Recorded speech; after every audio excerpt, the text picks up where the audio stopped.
दोस्तों चलिए आज की वीडियो शुरू करते हैं। दोस्तों वीडियो शुरू करने से पहले मैं आपको एक बात बता दूं कि आपने अभी तक हमारे इस चैनल को सब्सक्राइब नहीं किया हो तो नीचे पर आपको ग्रीन बटन में सब्सक्राइब करके लिखा रहा होगा, इसके ऊपर क्लिक कर लीजिए और साइड में नोटिफिकेशन बेल भी आएगा, उसको भी क्लिक कर लें ताकि आपको मिल सके हमारे अगले वीडियो की नोटिफिकेशन सबसे पहले और आप कुछ नया नया सीख सके।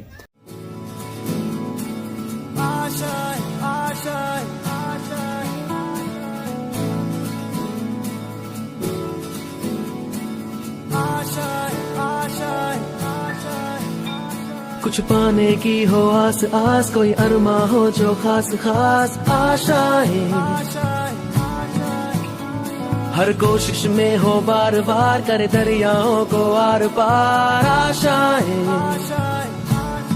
तूफानों को चीर के मंजिलों को छीन ले, आशाएं खिले दिल की, उम्मीदें हंसे दिल की, अब मुश्किल नहीं कुछ भी, नहीं कुछ भी, आशाएं खिले दिल की। આપણે એમાં જોવાનું છે અનુકૂલન, એમાં ને એમાં આપણે બીજો ટોપિક જોવાનો છે અનુકૂલન। આ મેઇન ટોપિક છે पर्यावरण प्रत्येની સભાનતા। આ એના અંદરના ટોપિક છે ક્યાં ક્યાં? એક ઉત્તેજના સામે પ્રતિક્રિયા અને હવે ક્યુ જોવાનું છે આપણે તો કે અનુકૂલન। દરેક સજીવ છે અનુકૂલન દર્શાવે, બરોબર છે। જેમ કે ઋતુ સંવર્ધિત વનસ્પતિઓ અને પ્રાણીઓ બંને પ્રકારના સજીવો પ્રજનન માટે પ્રકાશ અવધિ અસર કરે। આપણે જોઈએ હમણાં પેલી અનુકૂલન, તો દરેક સજીવ જે પણ પર્યાવરણમાં રહેતો હોય તેને અનુકૂળ થવાનો પ્રયત્ન કરે છે, બરાબર છે।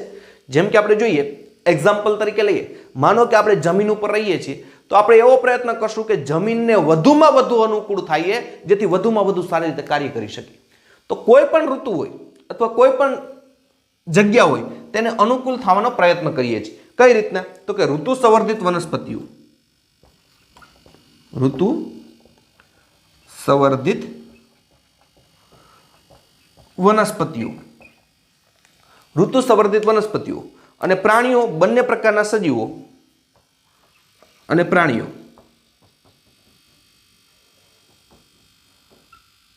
બંને પ્રકારના સજીવ,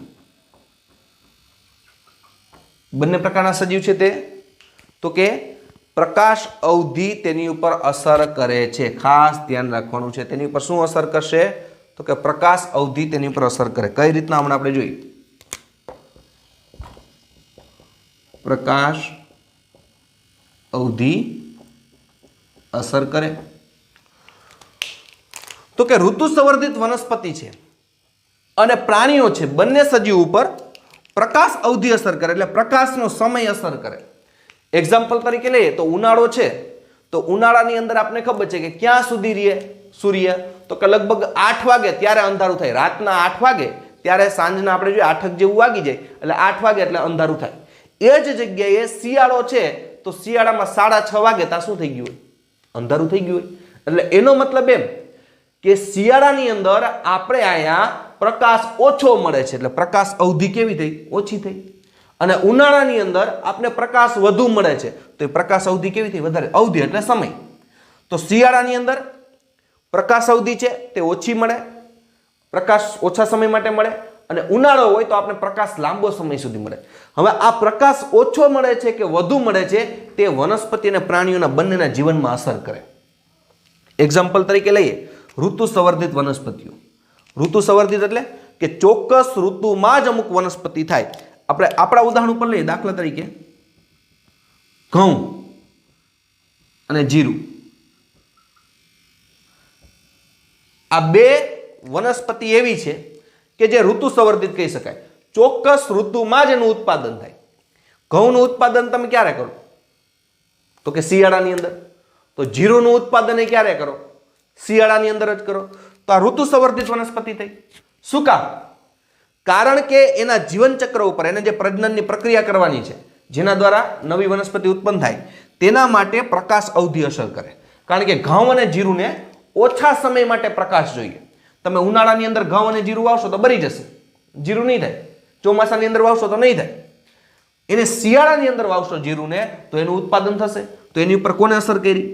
પ્રકાશ અવધિએ, કે એને જેટલા સમય માટે, ઓછા સમય માટે પ્રકાશ જોઈએ, એટલે ઓછો પ્રકાશ જોઈએ, એટલે શિયાળાની અંદર એને ઓછા સમય માટે પ્રકાશ મળશે, એટલે પરિણામે વનસ્પતિને ઉછેરવાનો સમય મળશે. તો આવી તો ઘણી બધી વનસ્પતિઓ, પણ આપણે એક્ઝામ્પલ માટે 1 થી 2 જ લેશું. તો એવી રીતે ઘઉં, તો ઘઉંનું ઉત્પાદન પણ તમે જો શિયાળાની અંદર જ થાય, કારણ કે એને ઓછા સમય માટે પ્રક્રિયા જાય અને ત્યાર દરમિયાન તે પ્રજનનની પ્રક્રિયા કરે. તો આ તો વનસ્પતિની વાત થઈ. તો આવી વનસ્પતિ કે જે ચોક્કસ ઋતુમાં જ ઉત્પાદન થતી હોય એને શું કહેવાય? ઋતુ સંવર્ધિત વનસ્પતિ કહેવાય. અને એની ઉપર શું અસર કરતી હોય? પ્રકાશ અવધિ છે તે અસર કરતી હોય. બીજું જોઈએ તો કે પ્રાણીઓમાં કઈ રીતે પ્રકાશ અવધિ અસર કરે પ્રજનનની પ્રક્રિયા ઉપર. જેમ કે એક્ઝામ્પલ તરીકે આપો કે જે સિંહ જેવી જાતિઓ છે, સિંહ જાતિ, આપને ખબર હોય કે આપણે સાસણની અંદર જઈએ એટલે સાસણની અંદર ચોમાસાની અંદર જવાની મનાઈ હોય. શું કામ? કારણ કે ચોમાસાની ઋતુ એ જે સિંહને જેવું એટમોસ્ફિયર જોઈએ, બહુ ગરમ વાતાવરણ પણ નહીં, બહુ ઠંડુ વાતાવરણ પણ નહીં, એટલે ભેજવાળું વાતાવરણ જોઈએ. અને ભેજવાળું વાતાવરણ મળે સિંહને, એટલે એ પરિણામે શું થાય? ચોમાસાની ઋતુમાં એ પ્રાણીઓના શરીરની અંદર અમુક પ્રકારના રસાયણ ઉત્પન્ન થાય, હોર્મોન્સ ઉત્પન્ન થાય, જેથી તે પ્રજનનની પ્રક્રિયા સામે ઉત્તેજિત થાય અને પ્રજનન દ્વારા શું કરે? નવી સંતતિનું નિર્માણ કરે. નર અને માદા, બરાબર, સિંહ અને સિંહણ દ્વારા શું થાય? પ્રજનનની પ્રક્રિયા થાય. અને શું થશે એના કારણે? તો કે નવી સંતતિની ઉત્પત્તિ થાય. તો આ જો ઋતુ સામે પ્રતિક્રિયા આપી પ્રાણીઓએ. કઈ ઋતુમાં? ચોમાસાની ઋતુ, એટલે સિંહ માટે પ્રજનન કાળ કહેવાય. કે એ સમય દરમિયાન, મતલબ કે આપણે કહી શકીએ કે એ સમય દરમિયાન એ પ્રજનનની પ્રક્રિયા કરે છે અને એના દ્વારા નવી સંતતિઓનું નિર્માણ કરે છે. તો એની પર ઋતુ અસર કરી. તો આ રીતના ઋતુ સંવર્ધિત વનસ્પતિઓ અને પ્રાણીઓની પ્રકાશ અવધિ શું કરે છે? તેની ઉપર પ્રજનનની ક્રિયા ઉપર અસર કરે છે. બીજું, દરેક શરીરમાં રસાયણોનું પ્રવેશનું શું હોય? સંચાલન હોય. દરેક સજીવ છે તેમાં રસાયણનું પ્રવેશનું શું હોય? સંચાલન હોય. કઈ રીતે? આપણે જોઈએ, બુકમાં આવો શબ્દ આપ્યો છે કે દરેક સજીવમાં રસાયણનું પ્રવેશનું સંચાલન હોય. એક્ઝામ્પલ તરીકે લઈએ તો પ્રાણીઓ છે એમાં આપણે સિંહ જાતિ લીધી. તો સિંહ જાતિ છે એ સિંહ જાતિ કઈ ઋતુમાં? ચોમાસાની અંદર. ચોમાસાની અંદર જેવું ભેજવાળું વાતાવરણ થશે એટલે એના શરીરની અંદર એવા રસાયણો ઉત્પન્ન થશે, એવા અંતઃસ્ત્રાવો ઉત્પન્ન થશે કે જેથી પ્રજનન ક્રિયા માટે ઉત્તેજિત થાય. તો દરેક સજીવમાં રસાયણના પ્રવેશનું શું હોય છે? સંચાલન થતું હોય. અને આમ દરેક સજીવ આજુબાજુના પર્યાવરણ પ્રત્યે કેવો હોય? જાગૃત હોય. બરોબર છે. જેમ કે આપણે દેડકાનું ઉદાહરણ લઈએ તો દેડકાનો પ્રજનન કાળ કયો? તો કે દેડકો છે ચોમાસામાં જ બહાર આવે. તો એનો મતલબ એમ કે ઉનાળાની અંદર ક્યાં હોય? તો કે ગ્રીષ્મ સમાધિમાં, જમીનની નીચે દટાઈને પડ્યો રહી. અને શિયાળાની અંદર તો કે શીત સમાધિમાં હોય. ચોમાસું આવે એટલે શું થાય? દેડકાઓ બહાર આવે. તો જો દરેક સજીવ છે પોતાના આજુબાજુના પર્યાવરણથી પરિચિત હોય કે ન હોય? હોય જ. કે એના શરીર માટે કયું તાપમાન યોગ્ય છે, તો આજુબાજુના પર્યાવરણ પ્રત્યે કેવો હોય? દરેક સજીવ છે જાગૃત જ હોય. અને ચોમાસાની અંદર દેડકા છે પ્રજનનની પ્રક્રિયા કરે અને નવી સંતતિનું નિર્માણ કરે. તો આ રીતના દરેક સજીવ છે પોતાના પર્યાવરણથી કેવો હોય છે? જાગૃત હોય છે. હવે આપણે જોઈએ કે માનવ માત્ર એક સજીવ એવો છે જે આપમેળે જાગૃત છે, એટલે એને સ્વસભાનતા કહેવાય. બરોબર છે? કે માનવ માત્ર એવો છે જે આપમેળે જાગૃત છે.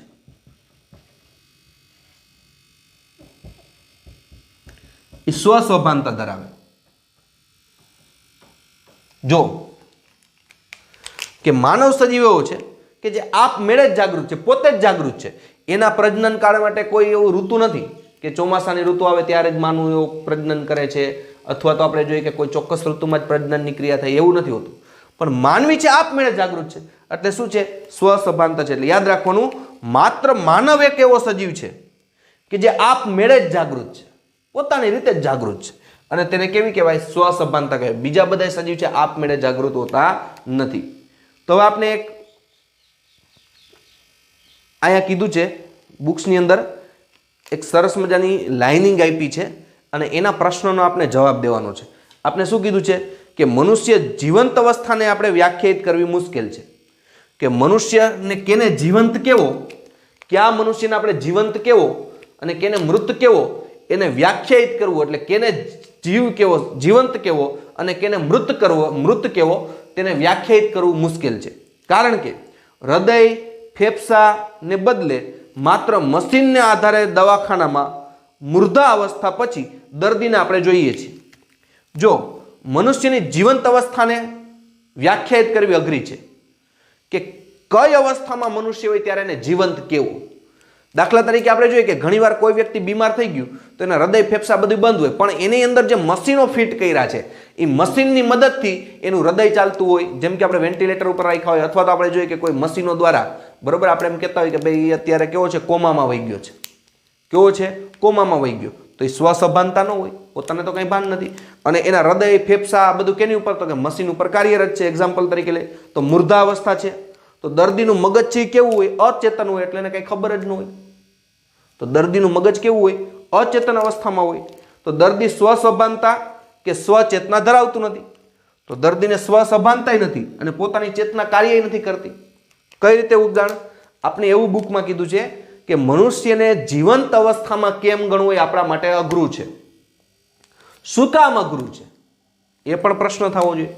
કારણ કે એમ કહે કે આપણે કોઈ વ્યક્તિના હૃદય ફેફસા છે એ કોઈ મશીન ફિટ કર્યું એની ઉપર ચાલે છે, તો દર્દીનો મગજ તો કામ નથી કરતો, કારણ કે કોમામાં છે, એને કંઈ ખબર જ નથી, પણ છતાં એનું શરીર ચાલે છે. તો આવી અવસ્થામાં તે મશીનરી ઉપર જીતો હોય અને સામાન્ય રીતે પાછો કોમામાંથી કઈ બહાર આવે એ પણ આપણે ખબર નથી, એટલે પાછો જીવનમાં ફરે એની કોઈ શક્યતા નથી. તો આવા સજીવને સજીવ ગણવો, આવા વ્યક્તિને સજીવ ગણવો કે નિર્જીવ, તે આપણા માટે પ્રશ્ન થઈ જાય. તો આપણે કહી શકીએ કે જ્યારે હોસ્પિટલમાં એ અચેતન અવસ્થામાં હોય, કઈ અવસ્થામાં? અચેતન અવસ્થામાં, કોમામાં, ત્યારે એને મૃત ગણાય. આપણી બુક્સની અંદર નથી પણ આપણે લખી શકીએ ત્યારે એને કેવો ગણાય? મૃત ગણાય. શું કામ મૃત ગણાય? કારણ કે દર્દી સ્વસભાનતા કે સ્વયં ચેતના નથી ધરાવતો, પણ માત્ર જીવન સહાયક તંત્ર એટલે કે લાઈફ સપોર્ટિંગ તંત્ર જે મશીનો ફિટ કર્યા છે એ મશીન ઉપર જીવે છે. પોતે સ્વસભાનતા કે પોતે ચેતન નથી, માત્ર જે મશીનો દ્વારા જ એનું લાઈફ હાલે છે, મશીન ઉપર જ એનું જીવન હાલે છે, પોતાને તો કંઈ ખબર નથી. એટલે આવા વ્યક્તિઓને કેવા ગણવા? મૃત ગણવા. આપણી બુક્સની અંદર ન હોય, આપણે કરી નાખવાનું, બરાબર છે? એવા વ્યક્તિને કેવા ગણવા? મૃત ગણવા. હવે આપણે એની અંદર જ પાછો એક ટોપિક જોઈએ. આ વાત કરી આપણે અનુકૂલનની. હવે આપણે જોઈએ કે સજીવ દેહની આંતરક્રિયાનું મહત્વ. એની અંદરનો ટોપિક આપણે જોઈએ, સજીવ દેહની આંતરક્રિયાનું મહત્વ. સજીવ દેહની આંતરક્રિયાનું મહત્વ કે આંતરક્રિયાનું મહત્વ શું છે? તો આપણે જોઈએ કે સજીવના જીવનની જે વિલક્ષણ ઘટનાઓ છે, વિલક્ષણ ઘટનાઓ એટલે જેમ કે આપણે જોઈએ કોષમાંથી પેશી બનવી, પેશીમાંથી અંગ બનવું, અંગમાંથી અંગતંત્ર બનવું અને આખે આખો સજીવ બને છે. તો આ વિલક્ષણ ઘટનાઓથી આપણે ખબર જ છે સજીવ કેમ બને છે. તો કોષો, બહુકોષીય સજીવ હોય તો કોષોમાંથી શું બને? પેશી બને. પેશીમાંથી શું બને? અંગ બને. અંગમાંથી શું બને? અંગતંત્ર બને.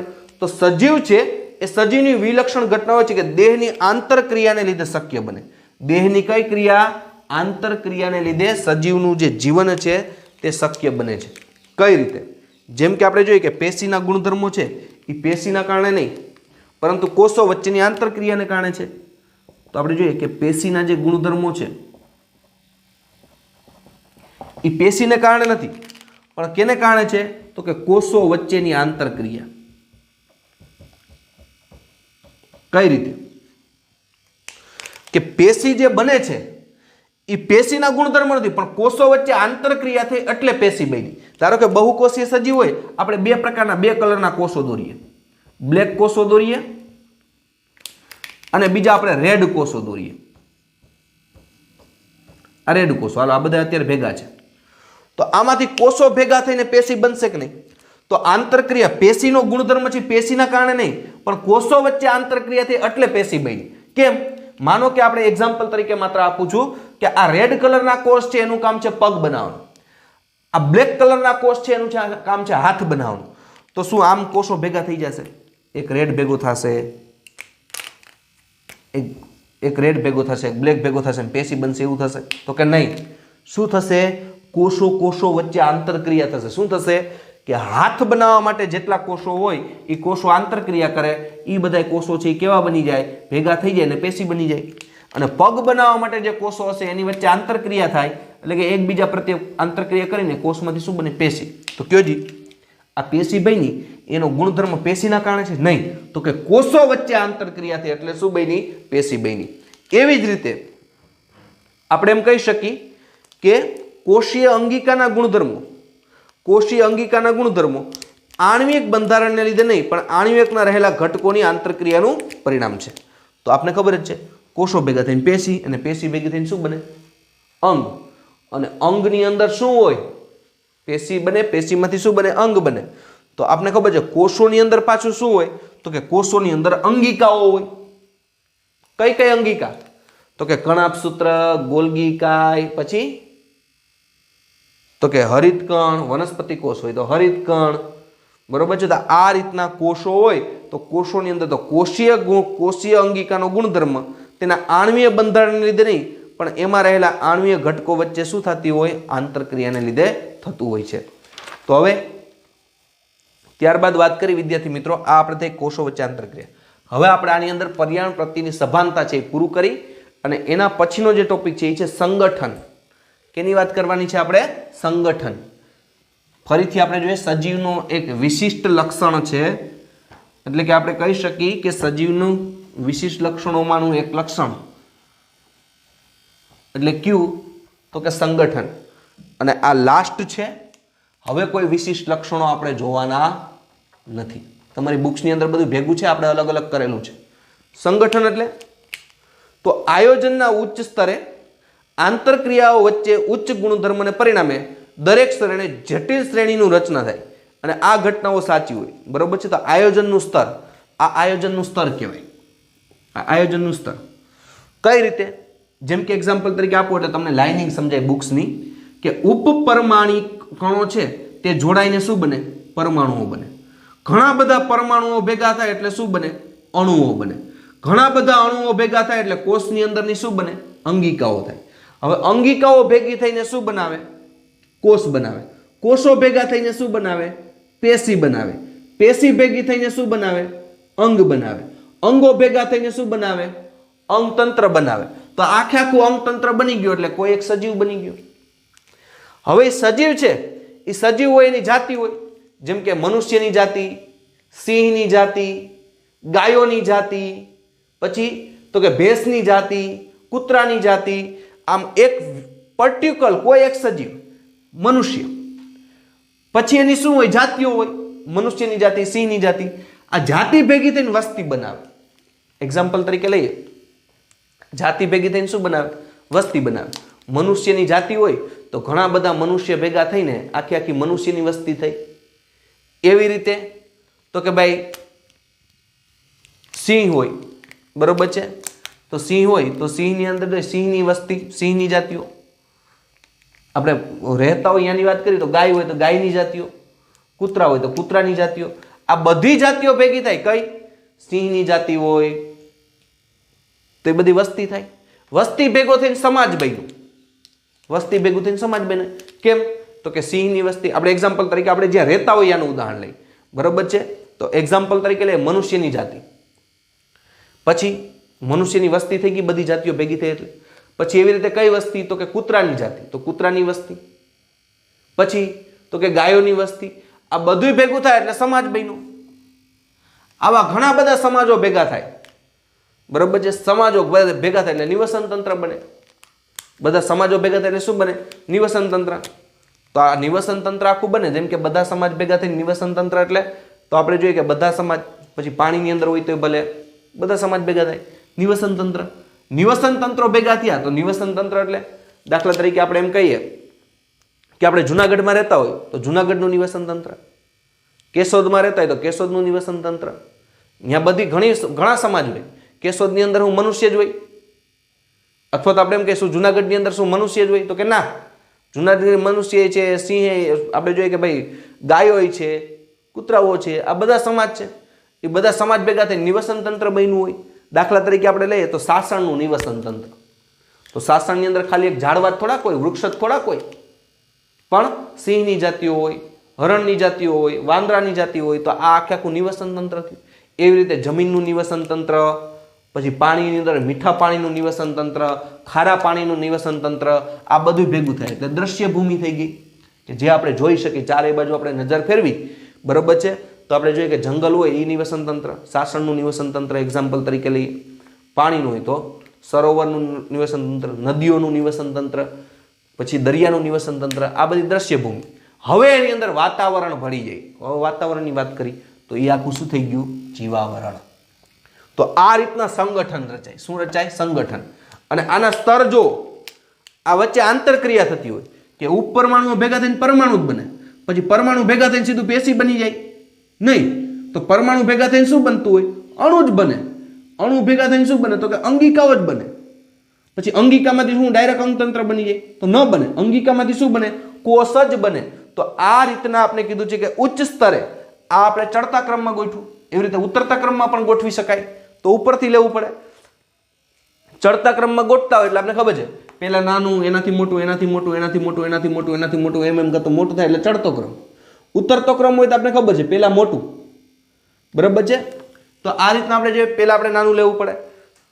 તો આ રીતના આપણે કહી શકીએ ચડતા ક્રમના ઉતરતા ક્રમમાં ઘટનાઓ સાચી બને। તો આપણે જોઈએ, હવે તમે સમજી શકો આયોજનના ઉચ્ચ સ્તરે, આ આયોજનનું ઉચ્ચ સ્તર કહેવાય, બરાબર છે। એની અંદર શું કીધું કે આંતરક્રિયા ઉચ્ચ ગુણધર્મ ધરાવે, આંતરક્રિયા થાય, ઉપપરમાણુઓ ભેગા થઈને પરમાણુ, આંતરક્રિયા થઈ, પરમાણુઓ ભેગા થઈને અણુ, તો આંતરક્રિયા થાય। તો આંતરક્રિયા થાય અને આંતરક્રિયા દરેક સ્તરે જટિલ શ્રેણીનું રચના કરે। આ જટિલ શ્રેણી બનતી ગઈ, અંગિકામાંથી કોષ જટિલ બન્યું, અઘરું બની ગયું કે નહીં? જો ઉપપરમાણુ ભેગા થઈને પરમાણુ તો જટિલ શ્રેણી થઈ, પરમાણુઓ ભેગા થાય એટલે અણુ હતો, વળી પાછું જટિલ બની ગયું કે નહીં? થોડીક અઘરી રચના થઈ ગઈ। અણુઓ ભેગા થઈને અંગિકા બની, વળી પાછી જટિલ ઘટના બની કે નહીં? અંગિકાઓ ભેગા થઈને કોષ બન્યો તો વળી એક જટિલ રચના બની। કોષો ભેગા થઈને પેશી બની, આ કોષો ભેગા થયા અને એમાંથી શું બની? પેશી। તો આ વળી જટિલ ઘટના બની ગઈ। હવે માનો કે આ પેશીઓ છે, આ પેશીઓ છે, હવે આ જે પેશીઓ છે એ ભેગું થઈને અંગ બનાવે તો વળી જટિલ રચના થઈ। એમ આ રીતના જેમ જેમ તમે ચડશો તેમ જટિલ ક્રમમાં ગોઠવાતો છે, ચડતા કે ઉતરતા ક્રમમાં ગોઠવી શકાય। હવે એમ કહી કે સજીવો છે સ્વયંજનિત, સ્વયં વિકસિત અને બાહ્ય ઉત્તેજના સામે પ્રતિકાર દાખવવાની ક્ષમતા અને એકબીજા ઉપર અસર કરતા સ્વયં નિયંત્રણ તંત્રો હોય। હવે જોઈએ કે સજીવો છે સ્વયંજનિત છે, પોતાની રીતે જ દ્વિગુણન થાય છે, એને કોઈની મદદની જરૂર નથી। દાખલા તરીકે આપણે જોઈએ કે અમીબા છે પ્રજનન કરીને એકમાંથી કેટલા અમીબા બનાવી નાખે? 2 અમીબા બનાવે। એવી રીતે બેક્ટેરિયા હોય તો બેક્ટેરિયા એકમાંથી કેટલા બની જાય? 2 બની જાય। તો સ્વયંજનિત છે। બીજું એક એક્ઝામ્પલ તરીકે આપો કે આ અંગિકા છે, એ અંગિકાઓ ભેગા થઈને કોષ બને છે। આ અંગિકા ભેગા થઈને કોષ બને છે તો શું એમાં આપણો કોઈ હાથ છે? સ્વયંજનિત છે। આ કોષ વિભાજન થાય, દાખલા તરીકે આપણે જ્યારે બાળક જન્મ, આ કોષ વિભાજન થાય, આ 1 માંથી 2 કોષ, 2 માંથી 4 કોષ, 4 માંથી 8 કોષ। તો તમને ક્યાંય લાગ્યું હોય, અહીં લાગ્યું છે તો લાગ્યું છે ત્યાં ફળદું ઉખડી ગયું છે, તો ફળદું ઉખડી ગયું ત્યાં તમે શું તમારી રીતે ચામડી બનાવો? નહીં, એ સ્વયંજનિત છે, ઓટોમેટિકલી પોતાની રીતે જ કોષ વિભાજન કરીને આ ભાગ આપણો રિપેર કરી નાખશે। તો આપણે ક્યાં ક્યાં કરવાનું છે? એવી રીતે જ્યારે માતાના ગર્ભની અંદર બાળક હોય, ત્યારે આપણે ખબર છે એક કોષ યુગ્મને જ હોય, યુગ્મમાં કોષ વિભાજન થાય એટલે 1 માંથી 2, 2 માંથી 4, 4 માંથી 8, 8 માંથી 16 એમ કોષોની સંખ્યા વધે। એમાં હું માતાનો કોઈ હાથ હોય?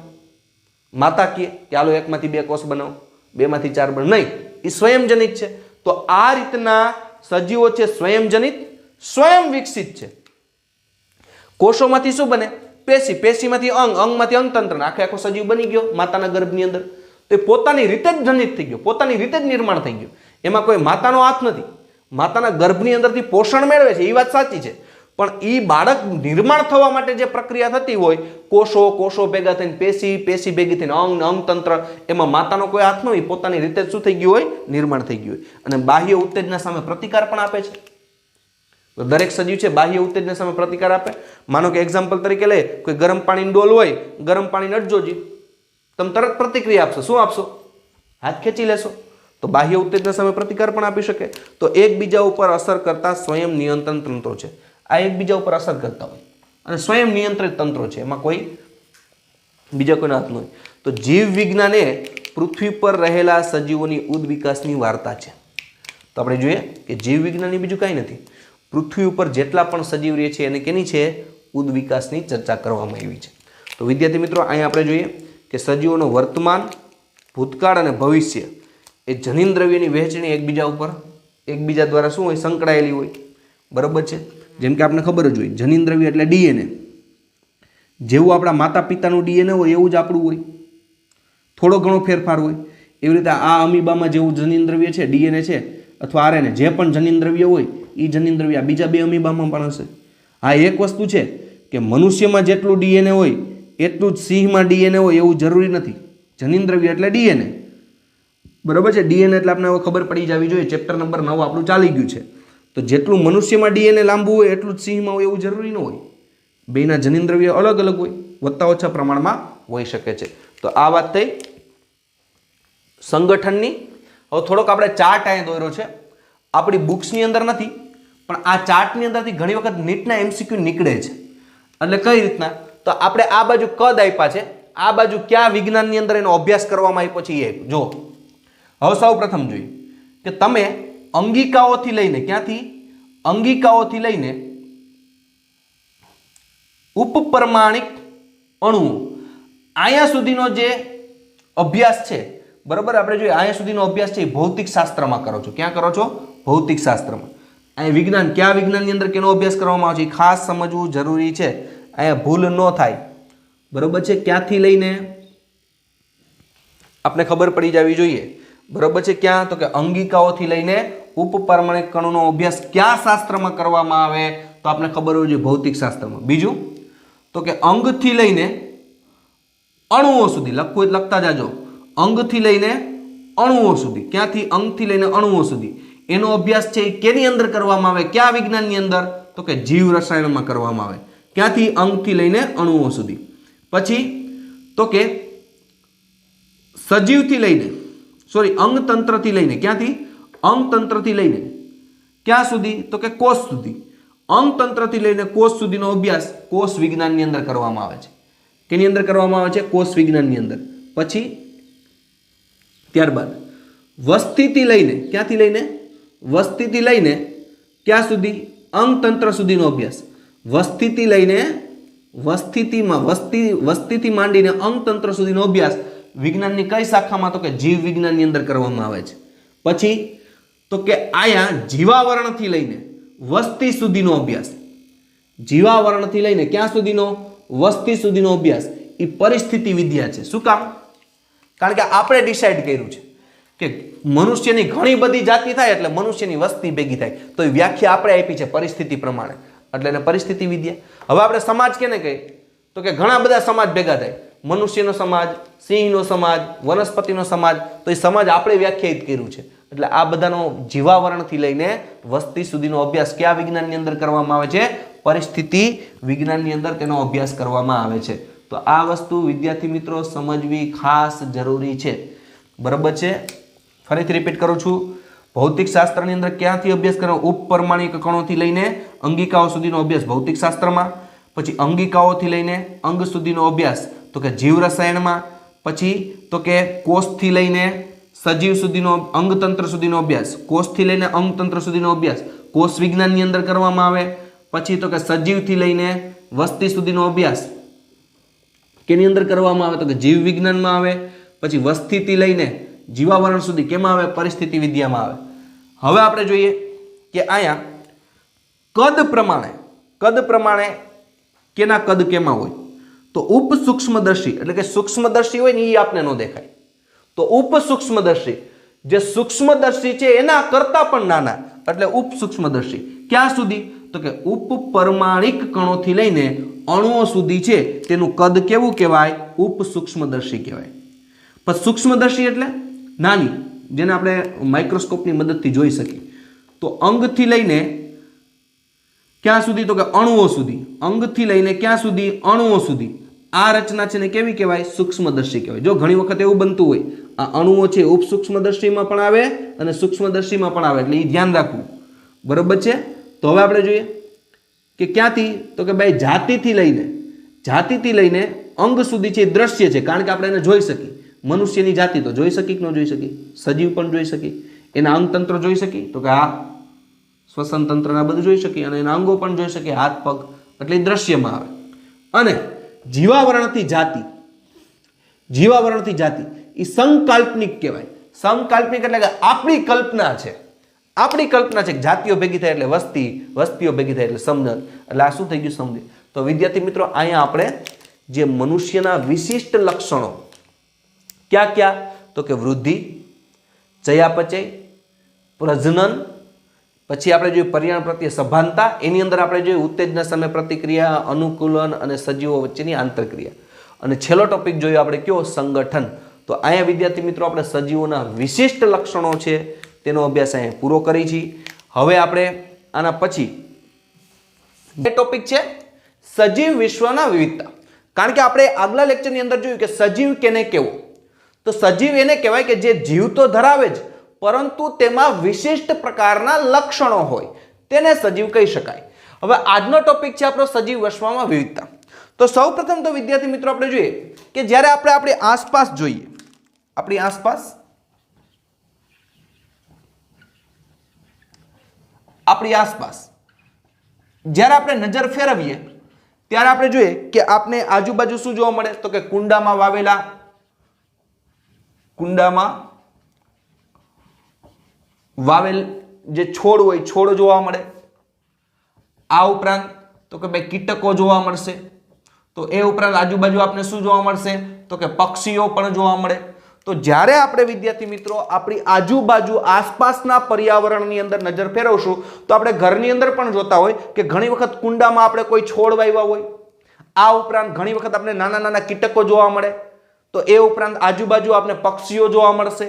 તો આસપાસ આપણે બીજું જોઈએ તો આપણે પ્રાણીઓ પણ જોવા મળે, જેમ કે પાલતુ પ્રાણીઓ, બિલાડી છે અથવા તો કૂતરા છે એવા પાલતુ પ્રાણી, અથવા ગાય જેવા, ભેંસ જેવા પાલતુ પ્રાણી પણ જોવા મળશે. તો આ ઉપરાંત ઘણી વનસ્પતિઓ પણ આજુબાજુ જોવા મળશે. તો આપણી આજુબાજુ જ્યારે આપણે ફેરવીએ છીએ નજર ત્યારે આપણે સજીવોની ઘણી જાતિઓ જોવા મળે છે. સજીવની કોઈ એક જાતિ નહીં પણ સજીવોની ઘણી બધી જાતિઓ જોવા મળે છે. જેમ કે કુંડામાં વાવેલા છોડ છે, કીટકો છે, પક્ષીઓ છે, એ ઉપરાંત વનસ્પતિઓ છે, પાલતુ પ્રાણીઓ છે, ઘણું જોવા મળે છે. એ ઉપરાંત બીજું આપણે કહીએ આપણી આસપાસ આપણે જોઈએ કે જે આપણે નરી આંખે જોઈ નથી શકતા એવા સૂક્ષ્મ જીવ પણ આપણી આસપાસ હોય કે જેને આપણે નરી આંખે નથી જોઈ શકતા.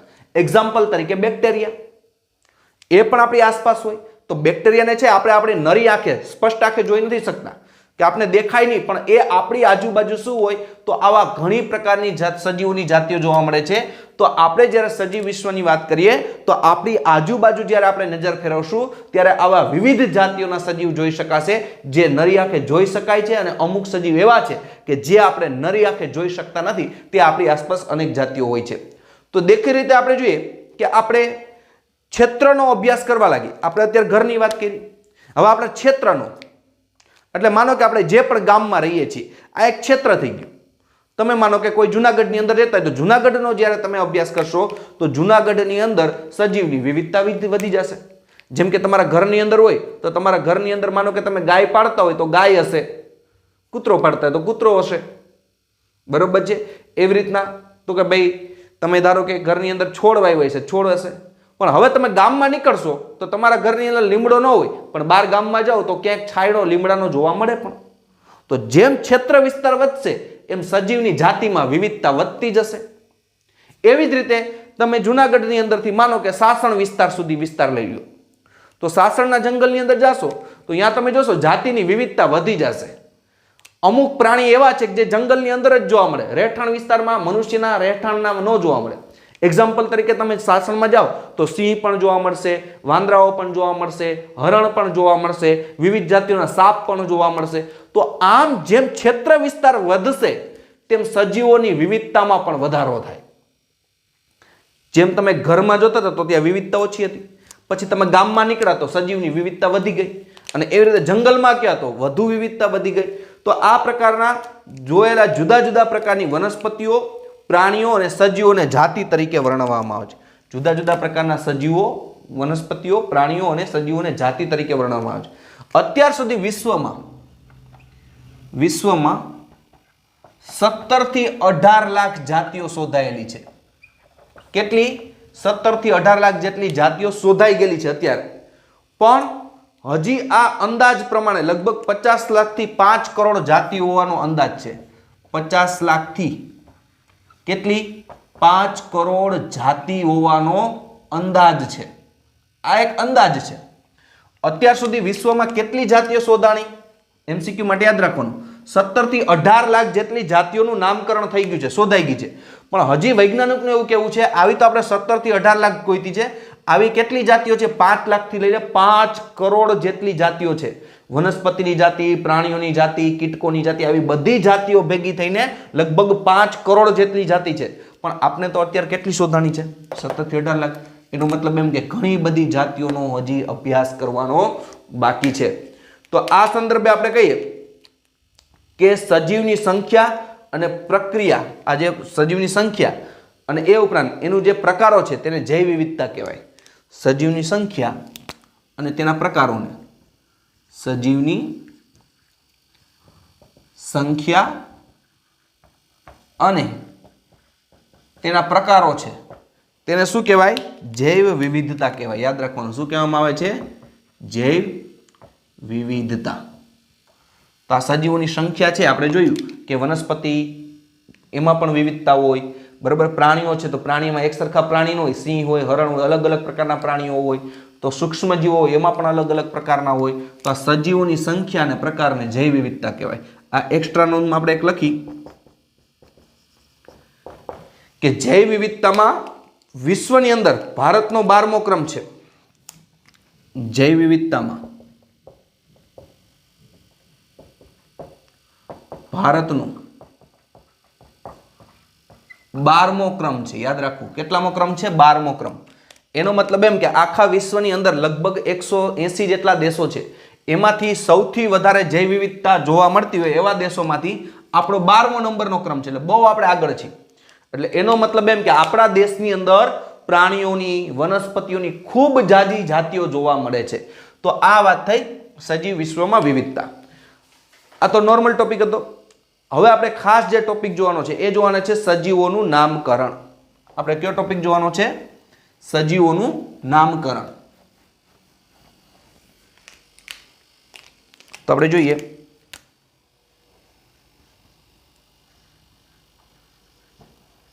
સજીવોનું નામકરણ.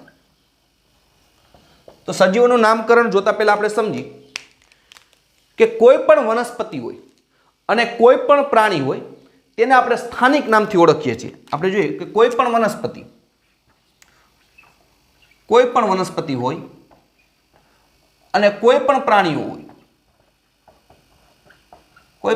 હોય, એને આપણે કયા નામથી ઓળખીએ છીએ? તો કે આપણે એના સ્થાનિક નામથી ઓળખીએ છીએ. કયા નામથી ઓળખીએ છીએ? સ્થાનિક નામ. સ્થાનિક નામ એટલે એક્ઝામ્પલ તરીકે લઈએ, દાખલા તરીકે આપણે લઈએ લીમડો, આંબો, કાગડો, વાંદરો, બરોબર છે. તો આ ઉપરાંત તો કે ભાઈ સિંહ, બરોબર છે. તો આ રીતના કોઈ પણ વનસ્પતિ હોય, દાખલા તરીકે આપણે જોઈએ ઘરની બહાર જઈએ તો આપણે જોઈએ કે ઘરના આપણા કુંડામાં લગભગ તુલસી હોય જ. તો તુલસી છે એ આપણું સ્થાનિક નામ છે, બરોબર છે. એવી રીતના બહાર નીકળી તો આપણે જોતા લીમડો હોય તો લીમડાનો છાંયડો હોય. આપણે જંગલમાં જઈએ તો આપણે જોઈએ કે એ બાજુ આંબા હોય. એ ઉપરાંત બહાર નીકળી તો કાગડા હોય, વાંદરા હોય, સિંહ હોય. તો કોઈ પણ વનસ્પતિ હોય અથવા તો પ્રાણી હોય એને આપણે કયા નામથી ઓળખીએ છીએ? સ્થાનિક નામથી ઓળખીએ છીએ. કેવા નામથી? સ્થાનિક નામથી. દાખલા તરીકે આપણે અહીંયા છે તો આપણા વિસ્તારની અંદર સૌરાષ્ટ્રની અંદર સિંહ કહે, બરોબર છે. તો બીજે તમે જાઓ તો સિંહને સાવજ પણ કહે. તો આ રીતના કોઈ પણ વનસ્પતિ હોય અથવા કોઈ પણ પ્રાણી હોય એને આપણે જે નામથી ઓળખીએ છીએ એ નામ કેવા હોય? તો કે એ બધાય સ્થાનિક નામ હોય. સ્થાનિક નામ હોય, આપણે જેને ઓળખતા હોય, બરોબર છે. જેમ કે આપણે જોઈએ કે ભાઈ અહીંયા આપણે છે કે કોઈ પણ એક વૃક્ષ જોઈએ, જેમ કે આપણે પીપળાથી બધા પરિચિત છીએ. ચાલો આપણે આંબાનું ઉદાહરણ લઈએ, બરોબર છે. કારણ કે આપણે કેરી બધાને બહુ ભાવતી હોય. તો આંબાનું ઉદાહરણ લઈએ તો માનો કે આપણે કોઈ વંથલી બાજુ જઈએ કે સાસણ આપણે જોઈએ કે ભાઈ ગીર વિસ્તાર બાજુ જઈએ તો અહીંયા જોઈએ કે આપણે આ જ્યાં કેરી લટકતી જોઈને સમજી જાય આપણે એને સ્થાનિક નામ શું કહીએ? આંબો. તો શું ઇંગ્લેન્ડથી જે વ્યક્તિ આવશે, અમેરિકાથી જે વ્યક્તિ આવશે, એ કેરી આમ લટકતી દેખશે એટલે હું એને આંબો કહી દેશે? નહીં, કારણ કે આપણું સ્થાનિક નામ છે, વિશ્વ લેવલે એનું નામ નથી. એટલે આ રીતના દરેક પ્રાણી હોય કે દરેક વનસ્પતિ હોય એને આપણે સ્થાનિક નામથી ઓળખીએ. એક જ દેશમાં એક જ દેશમાં એક જ જુદા જુદા રાજ્યોમાં સ્થાનિક એટલે જુદા જુદા સ્થળે અલગ અલગ નામ હોઈ શકે છે. આ જે સ્થાનિક નામ છે, ક્યાં નામ? સ્થાનિક નામ. સ્થાનિક નામ એક જ દેશમાં જુદા જુદા સ્થળે અલગ અલગ હોય. બરોબર છે કે આ જે સ્થાનિક નામથી આપણે ઓળખીએ છીએ એ એક જ દેશમાં જુદા જુદા રાજ્યમાં જુદા જુદા નામ તરીકે ઓળખાય. દાખલા તરીકે આપણે લઈએ એટલે તમને ખ્યાલ આવે. દાખલા તરીકે લઈએ આપણે ગુજરાતમાં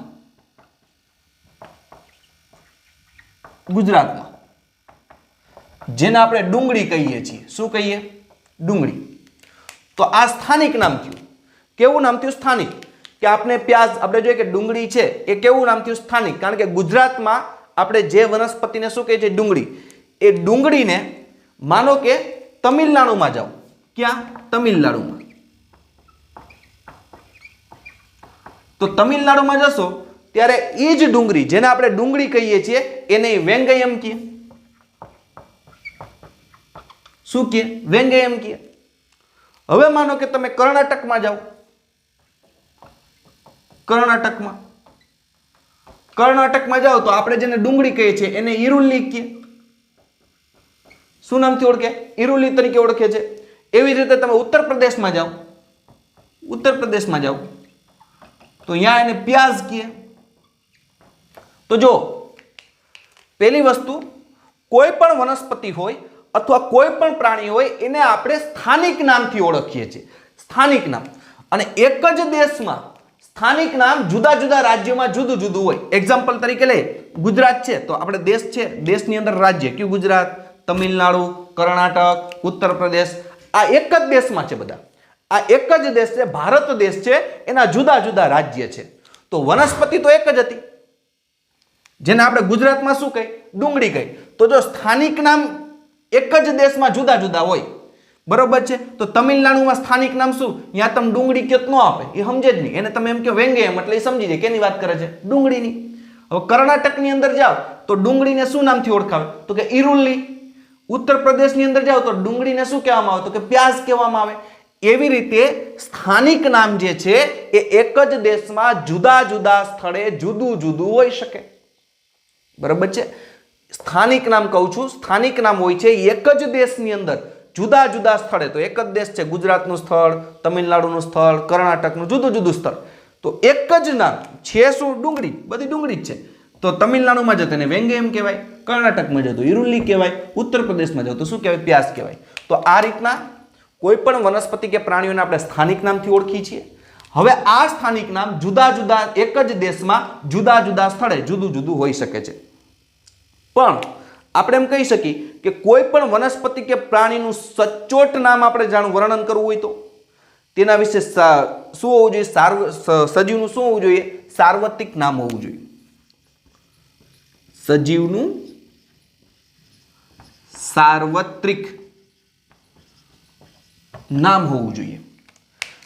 કે કોઈ પણ સજીવ એવો હોય કે જેનું વિશ્વ લેવલે માત્ર એક જ નામ હોવું જોઈએ. સ્થાનિક નામ ભલે જુદા જુદા હોય, બરોબર છે. એક્ઝામ્પલ તરીકે આપું કે તમે ગુજરાતમાં જાઓ તો ડુંગળી કહેવાય, તમિલનાડુમાં જાઓ તો વેંગયમ કહેવાય, કર્ણાટકમાં જાઓ તો ઈરુલ્લી કહેવાય, ઉત્તર પ્રદેશમાં જાઓ તો પ્યાજ કહેવાય. પણ આખા વિશ્વની અંદર કોઈ એનું એક પર્ટિક્યુલર એક નામ ચોક્કસ હોવું જોઈએ જે આખા વિશ્વની અંદર એક નામથી ઓળખાતું હોય. તો એ છે ઓનિયન. ઓનિયન એટલે આપણે ખબર છે શું થાય? ડુંગળી. તો આ રીતના સ્થાનિક નામ જુદા જુદા હોઈ શકે છે અને એક જ દેશમાં પણ સ્થાનિક નામ જુદા જુદા, પણ વિશ્વ લેવલે કે કોઈ પણ સજીવનું સાર્વત્રિક સર્વમાન્ય કોઈ એક જ નામ હોવું જોઈએ. બરાબર છે. બીજું એક ઉદાહરણ આપું. માનો કે સિંહ. સિંહ છે સ્થાનિક નામ છે. તો આખા વિશ્વની અંદર એને એક જ નામથી ઓળખાય. શું? લાયન. વિશ્વની અંદર એક જ નામ, સાર્વત્રિક નામ શું એનું? લાયન. પછી ગુજરાતની અંદર આવો તેને સિંહ કહેતા હોય, સ્થાનિક નામ જુદા જુદા હોય. બીજી જગ્યાએથી જાઓ તો સાવજ કહેતા હોય, પણ એનું વિશ્વ લેવલે એક જ નામ, સાર્વત્રિક નામ એક જ હોય. શું હોય? તો કે લાયન. લાયન એટલે સિંહ. તો આ રીતના કોઈ પણ સજીવના સ્થાનિક નામ જુદા જુદા હોઈ શકે છે, પણ દરેક સજીવનું જો આપણે સચોટ વર્ણન કરવું હોય, પરફેક્ટ વર્ણન કરવું જોઈએ તો એનું સાર્વત્રિક આખા વિશ્વની અંદર કોઈ એક એવું નામ હોવું જોઈએ જેનાથી બધા એને ઓળખી શકે. તો દરેક સજીવનું સાર્વત્રિક નામ છે એવું હોવું જોઈએ. તો સાર્વત્રિક નામ પાડવું એટલે તો હવે આપણે જોઈએ કે નામાધિકરણ કેને કહેવાય. સાર્વત્રિક નામ સજીવનું હોવું જોઈએ. હવે આપણે એક ટોપિક સમજી, નામાધિકરણ. નામાધિકરણ કેને કહેવાય? તો કે ચોક્કસ નિયમને અનુસરીને નામ આપવાની પદ્ધતિને, ચોક્કસ નિયમને અનુસરીને, ચોક્કસ નિયમને અનુસરીને નામ આપવાની પદ્ધતિને, નામ આપવાની પદ્ધતિને શું કહેવામાં આવે? તો કે નામાધિકરણ કહે છે. નામાધિકરણ કહે છે. તો આપણે જોયું હતું હમણાં કે સ્થાનિક નામ જુદા જુદા હોઈ શકે છે, પણ વિશ્વ લેવલે એક જ નામ છે એનું. શું? જેમ કે સિંહ છે એ આપણું સ્થાનિક નામ થયું, પણ વિશ્વ લેવલે સિંહને એક જ નામથી ઓળખાય. કદાચ આફ્રિકામાં જાઓ, કદાચ ઇન્ડિયામાં આવો, કદાચ કોઈ પણ હોય, તો વિશ્વ લેવલે એનું એક જ નામ છે, લાયન. અને આ જે લાયન નામ પડ્યું તો એને શું કહેવાય? નામાધિકરણ કહેવાય. પણ આ જે નામ આપવાની પદ્ધતિ છે એ ચોક્કસ નિયમ પ્રમાણે હોય. મન ફાવે એમ આપણે નામ આપી શકીએ નહીં.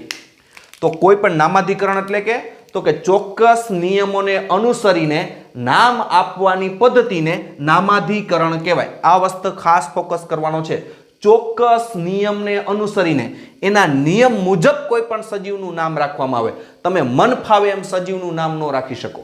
બરાબર છે? તો ચોક્કસ નિયમને અનુસરીને જે નામ આપવાની જે પદ્ધતિ છે આ પદ્ધતિને નામાધિકરણ તરીકે ઓળખવામાં આવે છે. તો હવે જોઈએ કે નામાધિકરણ તો ત્યારે જ શક્ય બને જ્યારે કોઈ સજીવનું સચોટ વર્ણન હોય. જ્યારે કોઈ સજીવનું કેવું હોય? સચોટ વર્ણન હોય ત્યારે નામાધિકરણ થાય. દાખલા તરીકે આપણે જોઈએ સચોટ વર્ણન થાય. બરાબર છે? કોઈ પણ સજીવનું શું થાય? સચોટ વર્ણન થાય. તો ઈ સજીવ છે એના નામ સાથે કયા સજીવ સંકળાયેલો છે એને ઓળખ વિધિ કહેવાય. ઓળખ વિધિ કેને કહેવાય? કે ઈ નામ સાથે કયો સજીવ ઓળખાયેલો છે એને ઓળખ વિધિ કહેવાય. તમારા બુક્સની અંદર શબ્દ આપેલા જ છે, હું માત્ર શબ્દ સમજાવું છું. બરાબર છે? તો આપણે જોઈએ કે નામાધિકરણ પછી ઓળખ વિધિ. તો તમને જોતા તો સરખું જ લાગે કે નામાધિકરણ ને ઓળખ વિધિ બે એક જ થયું. નહીં, સમજો અહીંયા. નામાધિકરણ એટલે શું? તો કે ચોક્કસ નિયમને અનુસરીને જે નામ આપે એને નામાધિકરણ કહેવાય. દાખલા તરીકે સિંહ, એનું આપણે વૈજ્ઞાનિક નામ જોઈએ તો કે લાયન. તો લાયન એમને નામ ન પડી ગયું હોય, એના ઘણા નિયમ હોય. એ નિયમને અનુસરીને જે તે સમયે એનું લાયન એવું નામ રાખવામાં આવ્યું હોય. તો લાયન છે એ નામ પડ્યું, એ નામ પડ્યું એટલે એ નામાધિકરણ થઈ ગયું. નામ શું? તો કે લાયન. એ નામાધિકરણ થયું. નામ આપણે પાડી નાખ્યું લાયન. એ એમને ન પડ્યું હોય પણ ચોક્કસ નિયમને અનુસરીને થયું હોય. એટલે એક નામાધિકરણ એટલે શું? તો કે ચોક્કસ નિયમને અનુસરીને નામ આપવાની પદ્ધતિને નામાધિકરણ કહે. પણ ઓળખ વિધિ એટલે ધારો કે હું તમને એમ કહું કે ટાઈગર, તો ટાઈગર છે નામાધિકરણ પ્રમાણે નામ પાડ્યું. હવે જેવો હું ટાઈગર બોલું એટલે તમારા મગજની અંદર એનું ચિત્ર ઊભું થઈ જશે કે ભાઈ ટાઈગર કેવો હોય? તો કે ભાઈ એની સપાટી છે એ આછા ચામડી રંગની હોય, એની ઉપર બ્લેક પટ્ટા પટ્ટા હોય. બરાબર છે? આવું તમારી સમક્ષ ચિત્ર ઊભું થઈ જશે. એવી રીતે હું એમ બોલું કે પોપટ. બરાબર છે? પેરોટ, પેરોટને આપણે શું કહીએ? પોપટ તરીકે ઓળખીએ. બરાબર? તો જેવું પેરોટ શબ્દ બોલું તો એ વૈજ્ઞાનિક નામ થયું. કારણ કે જો નામ સ્થાનિક નામ જુદા જુદા હોય પણ સાર્વત્રિક નામ આખા વિશ્વમાં માન્ય એવું નામ કેટલું હોય? એક જ હોય. એને વૈજ્ઞાનિક નામ કહેવાય. તો એ નામાધિકરણ એટલે આપણે એને પેરોટ નામ આપ્યું તો ચોક્કસ નિયમને અનુસરી નામ આપ્યું એટલે પેરોટ. હવે જેવું પેરોટ શબ્દ બોલું એટલે તમારા મગજની અંદર ચિત્ર ઊભું થઈ જાય. શું? તો કે બેની ચાંચ છે એ લાલ હોય, એનું શરીર છે એ લીલા રંગનું હોય અને એ ઉડી શકે. આવું તમારી સમક્ષ ચિત્ર ઊભું થઈ જાય. તો જે પણ તમે નામ બોલો અને તમારા માઇન્ડની અંદર જે ચિત્ર ઊભું થઈ જાય એ ચિત્ર ઊભું થઈ જાય એટલે એને ઓળખ વિધિ કહેવાય. હવે કયો જી બેમાં ડિફરન્ટ છે જ. બરોબર છે? તો જ્યારે તમારા કોઈ પણ નામ પાછળ જ્યારે તમે એનું પરફેક્ટલી એની ઓળખ વિધિ કહેવાય, એનું સચોટ વર્ણન તમારા મગજમાં હોય. શું સચોટ વર્ણન હોય? એક્ઝામ્પલ તરીકે લઈએ તો ભાઈ આપણે એમ કહીએ કે કોઈ પણ એક આપણે નામ લઈએ, માનો કે ટાઈગર. હમણાં આપણે લીધું હતું એ જ ટાઈગર. તો ટાઈગર જેવો શબ્દ આવે એટલે તમારા મગજની અંદર એક ચોક્કસ એનું વર્ણન હોય. શું હોય? તમને ખબર હોય ક્યાં રહીએ? તો કે ભાઈ જમીન ઉપર રહીએ. તમારા મગજની અંદર જો વર્ણન એનું કેવું છે? સચોટ વર્ણન છે. ઓટોમેટિકલી તમને મગજમાં આવી જશે કે એના શરીર ઉપર શું હોય? તો કે બ્લેક બ્લેક પટ્ટા હોય. આ ઉપરાંત કેવું હોય? તો એનું કદ છે, એનું કદ તમારા મગજમાં આવી જશે, કેવડું એનું કદ હોય. એવી રીતે માનો કે હું પેરોટ બોલું, પેરોટ મતલબ પોપટ, અથવા હાલો બીજું લે પીકોક, પીકોક એટલે શું થઈ જાય તો કે મોર. તો જેવું પીકોક શબ્દ બોલશું એટલે તરત જ એનું ચિત્ર તમારી સમક્ષ રજૂ થઈ જશે કે એને પીછા હોય, ઉડી શકે છે, બરોબર છે. તો આ બધું જે તમારા મગજની અંદર ચિત્ર ઊભું થાય એ સચોટ વર્ણન હોય અને એ શું થાય એની ઓળખ વિધિ થાય. તો આમ કોઈ પણ સજીવનું સાર્વત્રિક નામ એક જ હોય, ચોક્કસ નિયમને અનુસરીને નામ આપવાની પદ્ધતિને નામાધિકરણ કહેવાય. અને આ પ્રમાણે જે પ્રમાણે નામ આપ્યું હોય એ નામાધિકરણ ત્યારે જ શક્ય બને જ્યારે એનું સચોટ વર્ણન હોય. ધારો કે સિંહનું સચોટ વર્ણન છે તમારી પાસે કે જમીન ઉપર ચાલે છે, જંગલની અંદર રહે છે, એ ઉપરાંત તો કે ભાઈ એને કેસવાળી હોય, આ સચોટ વર્ણન થયું અને ત્યારે જ નામકરણ કરવું શક્ય બને, બરોબર છે. અને આપણે જાણતા હોઈએ કે એ સજીવના નામ સાથે શું એની ઓળખ વિધિ છે, તો આને શું કહેવામાં આવે છે? ઓળખ વિધિ કહેવામાં આવે છે.